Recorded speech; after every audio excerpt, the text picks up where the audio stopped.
Hello बच्चों, कैसे हैं आप सब। आशा करता हूँ सब बढ़िया हैं, अच्छे हैं। क्लास 11 का हमने पहला क्लास जो किया उसमें हमने बेसिक टर्म्स को समझा था, जिसमें कि मैंने कैपिटल और एसेट्स के बारे में डिस्कस किया था। इस क्लास में क्या करने वाले हैं सर, इस क्लास में अपने पास हम पढ़ेंगे और आगे बेसिक टर्म्स लाइक एसेट्स को और अच्छे से समझेंगे, लाइबिलिटी को समझ सकते हैं, है ना। ड्राइंग्स देखेंगे, प्रॉफिट है, लॉस है। तो इन चीज़ों को हम इस क्लास में देखने जा रहे हैं, समझने जा रहे हैं। तो मेरे साथ एकदम फोकस्ड होकर आपको देखना है, ठीक है। और जब एक बार फोकस्ड होकर देख लो तो उसके बाद आप नोट डाउन करो। पहले आप सिर्फ देखो, समझो चीज़ों को। चलो, तो मैंने एंड किया था कुछ एसेट्स पे कि एसेट्स के टाइप्स होते हैं और लायबिलिटी के बारे में भी हम बात कर रहे थे। तो मैं पहले लायबिलिटी को ही डिस्कस कर देता हूँ। तो मैं एक चीज़ तो लिख दूँ पहले कि हम क्या क्या पढ़ सकते हैं यहाँ पे आज। लायबिलिटी को समझ लेते हैं, ठीक है सर। एसेट्स को समझ लेंगे, ठीक है। और हम देख लेंगे किसके बारे में, ड्राइंग्स क्या होता है। तो इतना चीज़ हम डिस्कस कर लेते हैं, उसके बाद और चीज़ हम समझ लेंगे अपने पास। चलिए, लायबिलिटी मैंने कल आपको समझाया था बहुत अच्छे से कि लायबिलिटी कि कैपिटल जो होता है फर्म के लिए, बिजनेस के लिए क्या होता है, एक लायबिलिटी होता है।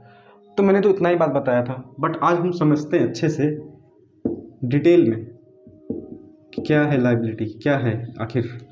इसको आप अनदर बोल दो वर्ड में कुछ और, तो इसको हम रिस्पॉन्सिबिलिटी भी बोल सकते हैं। बट हमारे बिजनेस में एक्चुअल टर्म्स हम क्या यूज़ करेंगे इसको। लायबिलिटी मतलब कर्ज, बिजनेस में क्या, कर्ज। और ये कर्ज अगर मैं बोलूँ जरूरती क्यों पड़ता है, तो इसको डिटेल में थोड़ा सा समझे तो देखो, किसी भी बिजनेस में अगर आपको कैपिटल की ज़रूरत है, पूंजी की ज़रूरत है, पैसे की ज़रूरत है, तो कैपिटल तो आप लगाना ही पड़ेगा बिजनेस करने के लिए। बिल्कुल सही बात है सर। बिजनेस कैपिटल के बिना, पैसे के बिना, मनी के बिना कैसे होगा। तो मान लो सपोज राम एक पर्सन है ना, जो कि बिजनेस स्टार्ट करना चाहता है। उसके पास सपोज 2 लाख रुपए कैपिटल, मतलब 2 लाख रुपए उसके पास रखे हुए। उसने डिसाइड किया कि उसको बिजनेस स्टार्ट करना है, एनी काइंड ऑफ बिजनेस, जो आपको मानना है आप मान सकते हैं। उसने क्या किया, डिसीजन लिया और बोला कि चलो हम बिजनेस स्टार्ट करेंगे। तो मैंने बताया जिस पैसे को बिजनेसमैन बिजनेस में लगाता है उसे क्या बोलते हैं, कैपिटल। तो उसे कैपिटल मिल गया। ये 2 लाख इस बिजनेस के लिए क्या कहलाएगा, कैपिटल। राम को 1 लाख रुपए की ज़रूरत और है यहाँ पे, और उसके पास है नहीं। तो अपने किसी दोस्त से या किसी बैंक से अप्रोच करता है, बात करता है, और सपोज उसको 1 लाख रुपए का लोन मिल जाता है। अब ये लोन क्या हो गया, कर्ज। बिजनेस के लिए कर्ज तो ये भी है, बिजनेस के लिए कर्ज तो ये भी है, बट मैंने बताया था ये इंटरनल कर्ज है, इंटरनल लाइबिलिटी है, ठीक बात सर। ये एक्सटर्नल लाइबिलिटी है। बात समझ में आया। मैंने बताया था पिछले क्लास में कि कैपिटल को हम क्या बोलते हैं, इंटरनल लाइबिलिटी। तो लाइबिलिटी को पढ़ना जरूरी है। जरूरी क्यों है, कहाँ से लाइबिलिटी उत्पन्न हो रहा है, कहाँ से आ रहा है, मैंने एक बेसिक अंडरस्टैंडिंग आपको दे दिया है। तो अगर हम देखें अपने पास, तो बेसिकली फंडामेंटली समझें तो लाइबिलिटी 2 तरह के। अगर सबसे पहले तो एक है सर हमारे पास क्या, इंटरनल लाइबिलिटी, है ना बच्चों। हाँ सर है। दूसरा हम क्या बोलते हैं बच्चों, एक्सटर्नल लाइबिलिटी।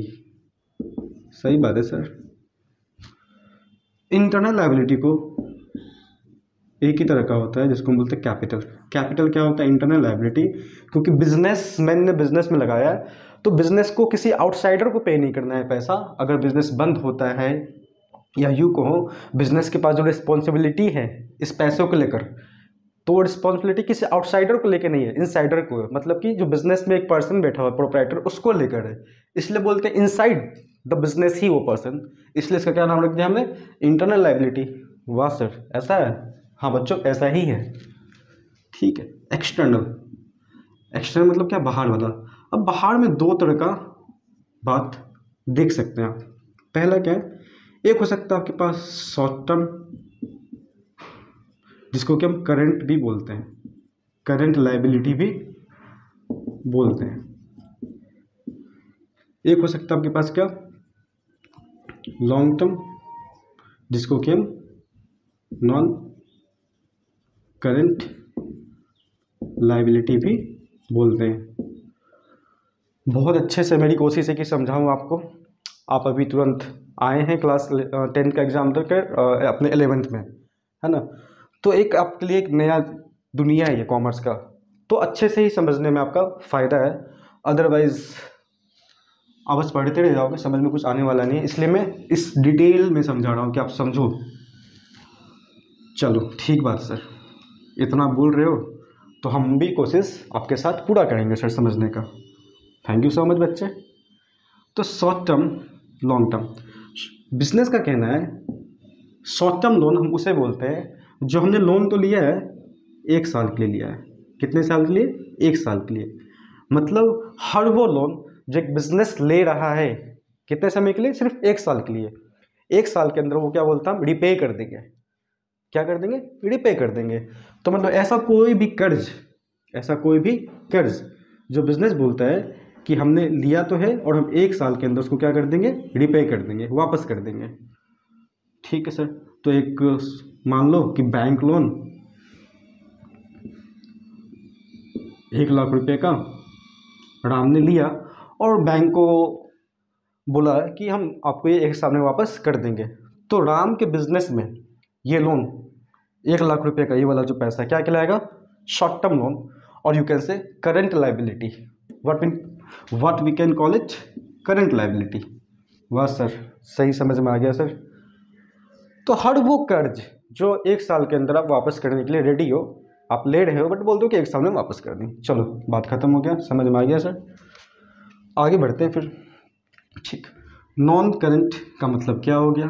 अगर करंट लाइबिलिटी को मैंने बोला हर वो लाइबिलिटी जो आप 1 साल में वापस कर दोगे 1 साल के अंदर, तो नॉन करंट लाइबिलिटी वो लाइबिलिटी होता है, वैसा कर्ज होता है जो बोलते हो सर 1 साल से ज़्यादा लगेगा वापस करने में, मोर देन 1 ईयर। 1 साल में वापस हम नहीं कर रहे।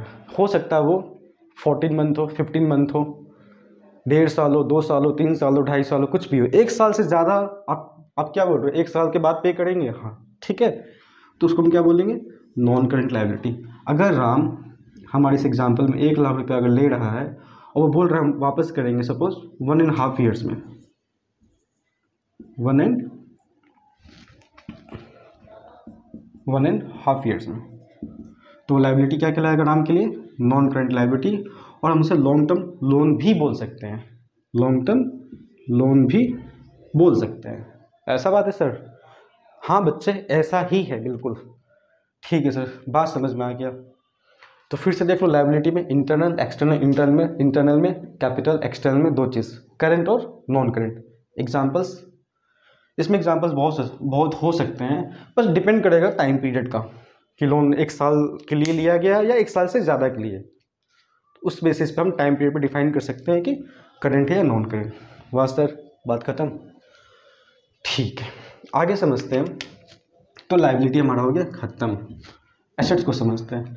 मैं इसे इरेज कर रहा हूँ अपने पास, इससे आप अच्छे से नोट डाउन कर लोगे। बट पहले देखो, इस वीडियो को पहले देखो फिर नोट डाउन करो। बहुत सारी बातें हैं और क्वेश्चन मन में उठेगा सर लाइबिलिटी बता दिया, कहाँ पे इसे दिखाना है, हाँ किस जगह किस तरह दिखाना है, सब हम पढ़ेंगे बच्चा। टेंशन लेने की बात कुछ भी नहीं है यहाँ पर, ज़रा सा भी नहीं लेना टेंशन आपको। एसेट्स को समझते हैं। मैंने बताया था हर वो बिजनेस में चीज़, हर वो थिंग्स जो आपके बिजनेस में है जिससे आपको बेनिफिट मिलने वाला, मॉनेटरी बेनिफिट मिलने वाला है, फायदा मिलने वाला है।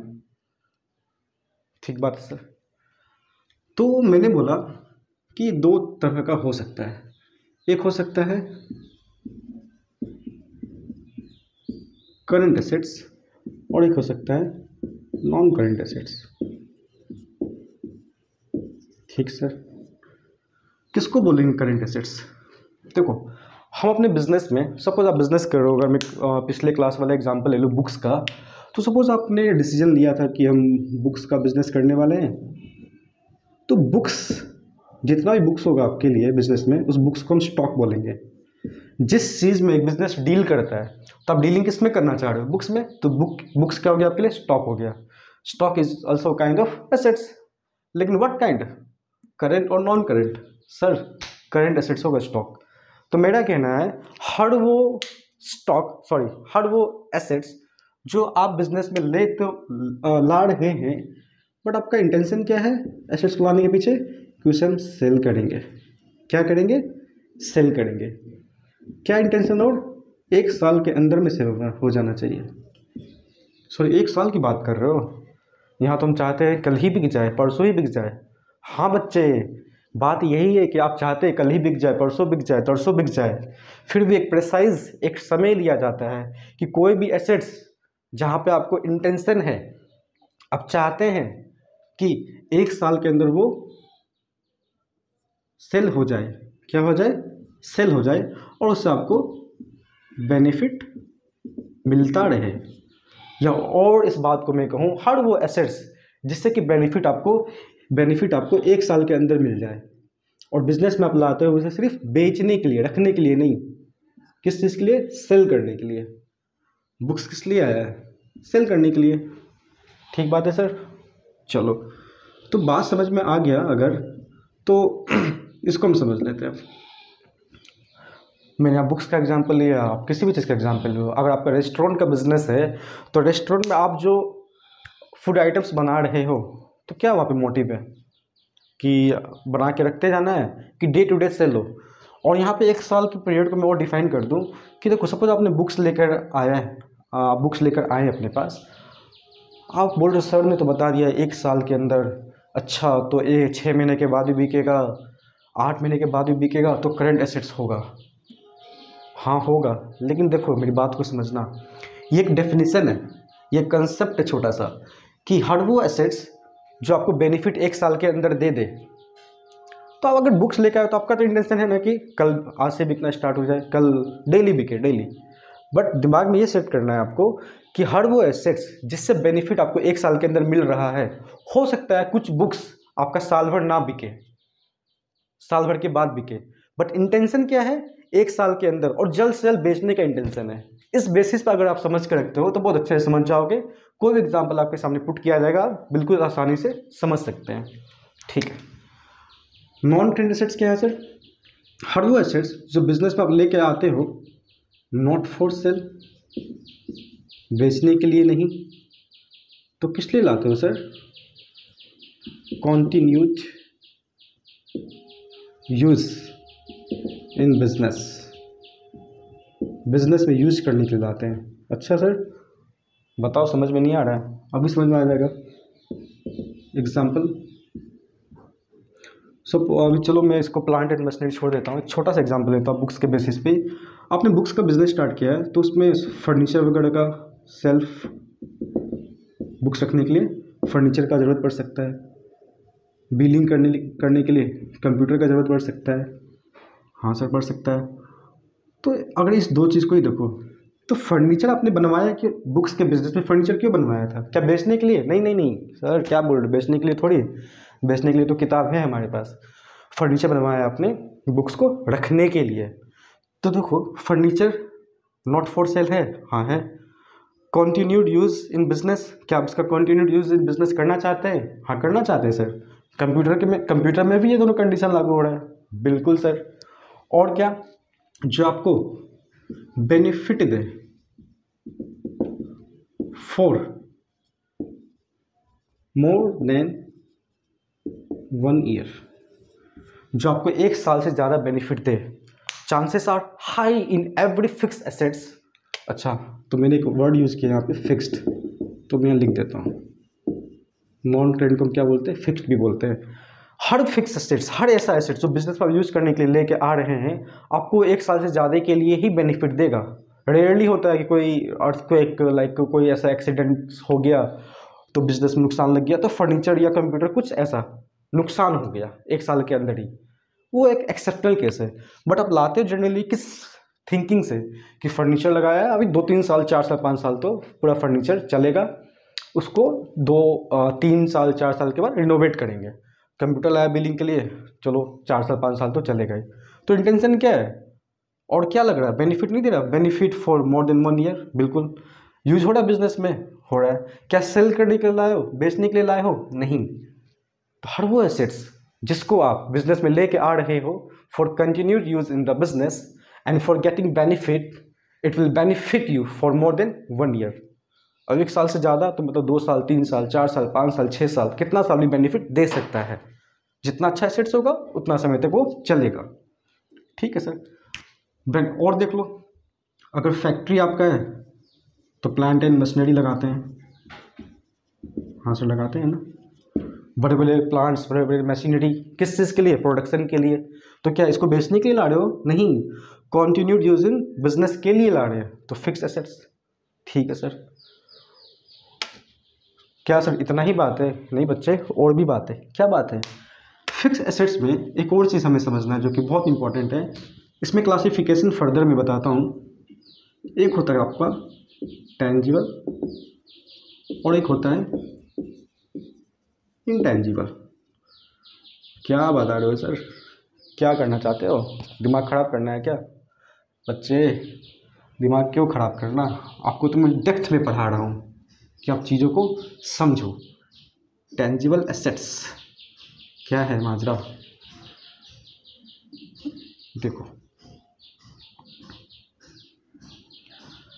बिजनेस में जो भी एसेट्स, चाहे वो करंट हो चाहे फिक्स्ड हो, जिसको आप देख सकते हैं, जिसको छू सकते हैं, मतलब कहना है इसका फिजिकल एग्जिस्टेंस है, फिजिकल एग्जिस्टेंस।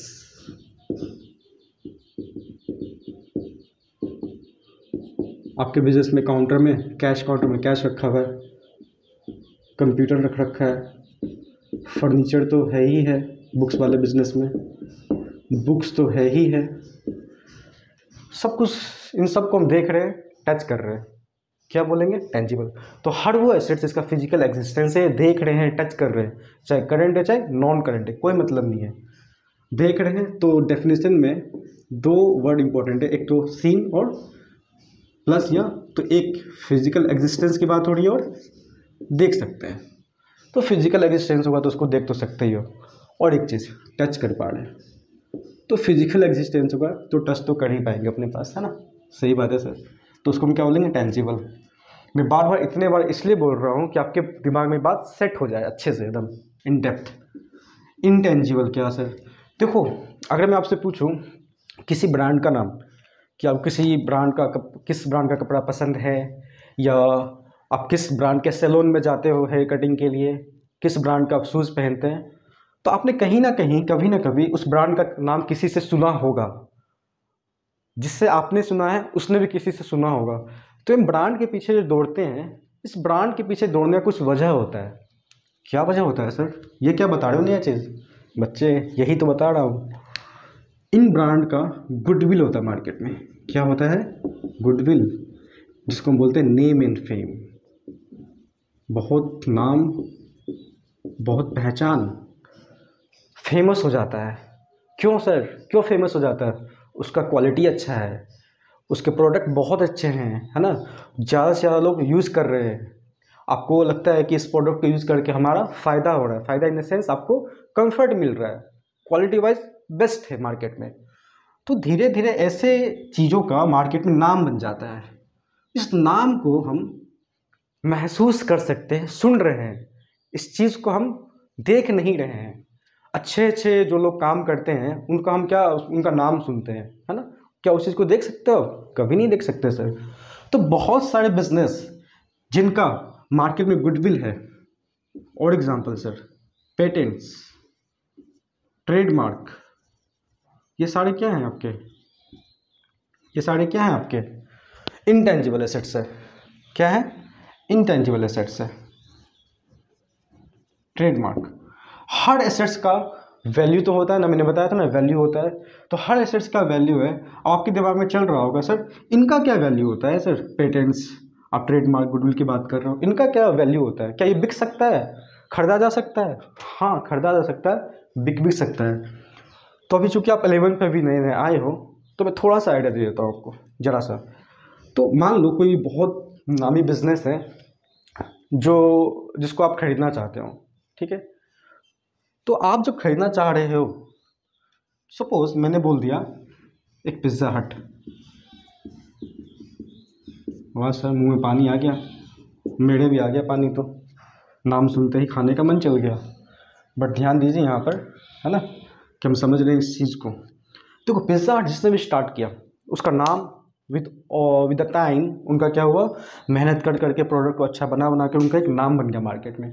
तो अगर आप पिज़्ज़ा हट का एक फ्रेंचाइजी आपने ले लिया और अपने शहर में पिज़्ज़ा हट आपने खोल लिया, तो जस्ट थिंक कि पिज़्ज़ा हट में जो कस्टमर्स आ रहे हैं क्या आपके नाम से आ रहे हैं? नहीं सर, क्या बात करो सर, हम तो बच्चे, हमें जानता ही कौन है भी, मैं नहीं जान सकता आपको भी, लोग जान सकते हैं आपको भी, अच्छे से पढ़ाई करो, टॉप करो एग्ज़ाम में।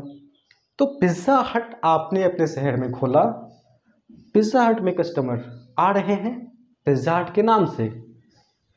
वाह सर क्या बात है, ऐसा होता है, आपको कोई नहीं जान रहे हैं। तो जो भी ऐसे बड़े बिजनेस है जो सिर्फ नाम से चल रहे हैं, मालिक कौन है कोई मतलब नहीं है, तो वहाँ पे उनका गुडविल है। तो आप सपोज कि फ्रेंचाइजी की बात छोड़, आपने इस बिज़नेस को परचेज ही कर लिया, तो पिज़्ज़ा हट वाला क्या बोलेगा, बहुत कि मिलियन ट्रिलियंस में आपको ये पेमेंट करना होगा। मतलब कहने का ये है, ट्रिलियंस तो बहुत ज़्यादा हो गया, एक बड़ा एक ह्यूज अमाउंट आपको पे करना पड़ेगा, तभी ये पिज़्ज़ा हट वाला जो फाउंडर था इस बिज़नेस का वो आपको बेचेगा। ये बड़े अमाउंट की बात क्यों आ रही है? क्योंकि ये नाम जो है, नेम इन फेम, मैंने यहाँ लिखा है name in fame, name in fame की वजह से लोग इसके यहाँ जा रहे पिज़्ज़ा खाने के लिए। तो गुडविल है कि नहीं, इस गुडविल का वैल्यू लगता है मार्केट में। लेकिन कैसे बिजनेस का जिसका पहले से नाम है, जिनका नाम बन रखा है, हर बिजनेस का नहीं। आशा करता हूँ ये बात समझ में आया होगा। इन चीज़ों को हम पढ़ेंगे डिटेल में, और तो आप नोट डाउन करेंगे कि टेंजिबल एसेट्स में क्या क्या एग्जांपल्स, इंटेंजिबल में क्या क्या। इसमें आप कंप्यूटर सॉफ्टवेयर भी लिख सकते हो, कंप्यूटर सॉफ्टवेयर का भी एग्जांपल जरूर से लिख लेना, आपके एग्जाम में पूछा जा सकता है टेंजिबल एसेट्स का एग्जांपल और इंटेंजिबल का। चलो ठीक है सर, आपने समझाया है तो हम समझ रहे इस बात को, बहुत अच्छी बात है। ध्यान से देखो वीडियो को, बार बार देखो, समझ में आने वाला तो है ही है, और नोट डाउन जरूर करेंगे अपने पास आप। चलो मैंने एक चीज़ और लिख रखा है यहाँ पे, ड्राइंग्स, इसको डिस्कस कर लेते हैं। ड्राइंग्स क्या है? जब भी प्रोप्राइटर कौन था? बिजनेसमैन, जो अकेला एक बिजनेस चलाता है, एक पर्सन, इंडिविजुअल, उसको बोलते प्रोप्राइटर। प्रोप्राइटर जब कैपिटल लगाया था तो बिजनेस स्टार्ट उसने किया था। हमारे एग्जाम्पल में ये 2 लाख रुपये लगे, 2 लाख का एग्जाम्पल चल रहा है। अगर वो बुक्स का बिजनेस स्टार्ट किया था, ठीक है, और उसके घर में 2-3 बच्चे हैं और उन बच्चों को बुक्स की ज़रूरत है, तो प्रोप्राइटर सोच सकता है क्या तो मैं मार्केट से खरीद लेता हूँ, या वो बुक्स जो बच्चों को चाहिए हमारे बिजनेस में ही तो है, तो मार्केट से क्यों खरीदना है, इसी में से निकाल लेते हैं। तो कहने का मतलब ये, जब भी प्रोप्राइटर पर्सनल यूज़ के लिए, किस यूज़ के लिए, पर्सनल यूज़ के लिए अपने बिजनेस में से स्टॉक के पार्ट में से कुछ स्टॉक निकाल ले, या पर्सनल यूज़ के लिए बिजनेस में से कैश निकाल ले, क्या तो स्टॉक के पार्ट में से कुछ स्टॉक निकाल ले या पर्सनल यूज़ के लिए कैश निकाल ले, तो वर्ड इंपॉर्टेंट इज है व्हाट, पर्सनल यूज़। तो पर्सनल यूज़ के लिए प्रोप्राइटर कैश भी निकाल सकता है या स्टॉक भी निकाल सकता है, उसे हम बोलेंगे क्या, ड्राइंग्स। और ड्राइंग करने से ये बात याद रखना, कैपिटल जो होता है बिजनेसमैन का नहीं, बिजनेस का, किसका, बिजनेस का, कम हो जाता है। जितने से वो ड्राइंग्स किया है, चाहे वो कैश का ड्राइंग्स हो चाहे स्टॉक का ड्राइंग्स हो, उतने से उसका बिजनेस का कैपिटल कम हो जाता है। ठीक बात सर। तो फिर से मैं रिक्वेस्ट कर रहा हूँ, फिर से मतलब क्या, पिछले वीडियो में ही कह रहा सर क्या बोलते रहते, फिर से कहने का मतलब मैं रिक्वेस्ट कर रहा हूँ, इसको आप वीडियो को 1-2 बार देखो फोकस्ड होके, है ना, फिर इसको नोट डाउन करो अपने बुक्स में, फिर देखो, मैं क्वेश्चंस तो कराऊंगा ही, तो रिलेट करो कि आप समझ पा रहे हो कि नहीं पा रहे हो, एक लाइन को आप पढ़ो अपने बुक में से। आई विल सजेस्ट कि DK गोयल या आप TS गिरवाल अगर फॉलो करते हो, दोनों ही बुक बेस्ट है, ठीक है। और भी कोई अदर बुक है आपके पास, NCERT, हर बुक अपने आप में बेस्ट है। अगर बुक्स को फॉलो करते हो और साथ में इन चीज़ों को देख रहे हो आप अच्छे से, तो आई गारंटी इट कि आपको प्रॉब्लम नहीं होने वाला है। तो चलिए मिलते हैं फिर नेक्स्ट वीडियो में कुछ और अच्छे बेसिक टर्म्स के साथ। Till then goodbye, take care, पढ़ते रहिए अच्छे से, बाय बाय। चलिए मिलते हैं नेक्स्ट क्लास में।